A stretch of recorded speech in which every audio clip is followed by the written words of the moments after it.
कर दिया जाए। भारत के राष्ट्रपिता महात्मा गांधी, जिन्होंने अपने एक लाठी और अहिंसा के बल पर अंग्रेजों को घुटने पर ला दिया और जिनका देश की आजादी में इतना बड़ा योगदान है जिसकी हम कल्पना भी नहीं कर सकते। महात्मा गांधी की सराहना न सिर्फ देशवासी बल्कि पूरी दुनिया के करोड़ों लोग किया करते थे। महान वैज्ञानिक अल्बर्ट आइंस्टीन ने तो गांधी जी को लेकर ये तक कहा था कि भविष्य की पीढ़ियों को इस बात पर विश्वास करने में मुश्किल होगी कि हाड़ मांस से बना एक ऐसा कोई व्यक्ति भी कभी धरती पर आया था। दांडी मार्च के बाद गांधी जी के अंग्रेजों भारत छोड़ो आंदोलन ने देश में ब्रिटिश हुकूमत की कमर तोड़ कर रख दी, जिससे उन्हें देश छोड़कर भागना पड़ा। मगर फिर क्यों भारत का एक तबका आज भी गांधी को देश के विभाजन का कारण मानता है? क्यों नाथूराम गोडसे ने 78 वर्ष के बूढ़े और कमजोर गांधी जी की हत्या कर दी? और क्या वाकई में गांधी जी ने अपने जीवन का अंतिम उपवास पाकिस्तान को 55 करोड़ दिलवाने के लिए रखा था? जानेंगे गांधी जी की अनकही अनसुनी कहानियों की सीरीज के इस पार्ट में।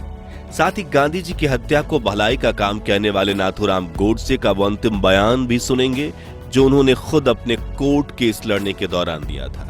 और ये बात समझने की कोशिश करेंगे कि क्या वाकई में नाथूराम गोडसे ने महात्मा गांधी को मारकर देश पर कोई एहसान किया था या नहीं।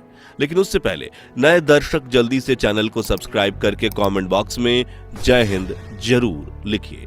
मित्रों, सन 1931 में दांडी मार्च की सफलता के बाद गांधी जी को लंदन में हो रहे गोलमेज सम्मेलन में पूरे सम्मान के साथ बुलाया गया। भारतीय परिधान में लंदन के इस सम्मेलन में पहुंचकर उन्होंने देश की एक ताकतवर छवि पेश की थी।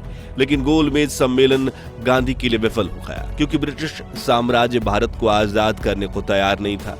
साथ ही मुसलमान, सिख और दूसरे भारतीय प्रतिनिधि गांधी के साथ नहीं थे क्योंकि उन्हें नहीं लगता था कि गांधी सभी भारतीयों का प्रतिनिधित्व करते हैं।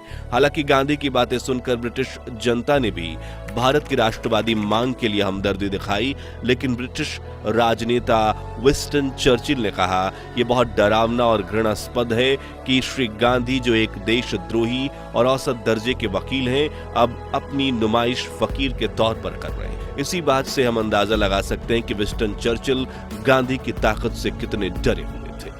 ऐसे में जब साल 1940 में चर्चिल ब्रिटेन के प्रधानमंत्री बने तो उन्होंने गांधी और कांग्रेस पर दबाव बनाना शुरू कर दिया।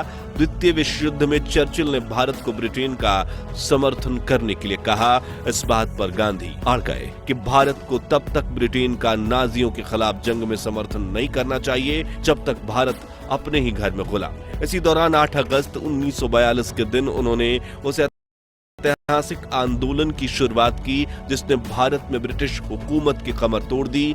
जी हाँ, ये